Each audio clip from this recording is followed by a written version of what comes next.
மாவட்டம் கொம்பன் கிராமத்தில் உள்ள அரசு ஆதிதிராவிட உயர்நிலைப் பள்ளியில் நாங்கள் 9ஆம் வகுப்பு படிக்கிறோம். எனது பெயர் கே. மோனிஷ்கீர்த்தி. மழைநீர் சேமிப்பதாக இது தண்ணியிலிருந்து கரண்ட் எடுக்கப்படுகிறது மற்றும் சோலார் பேனல் மற்றும் காற்றாலை மூலமாக கரண்ட் எடுக்கப்படுகிறது. கோடை காலங்களில் நாம் சோலார் பேனலிலிருந்து கரண்டை எடுக்க முடியும். ஆனால் மழைக்காலங்களில் சோலார் பேனலை எடுக்க முடியாது.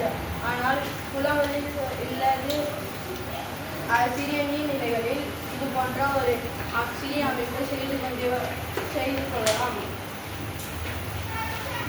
மற்றும் இது இயற்கைக்கு எந்த பாதிப்பும் விளைவிக்காது. நன்றி. சொல்லு. இப்போ இது சுழலுறதுனால கரண்ட் போட்டா இங்கே உள்ள லைட் எரியுது.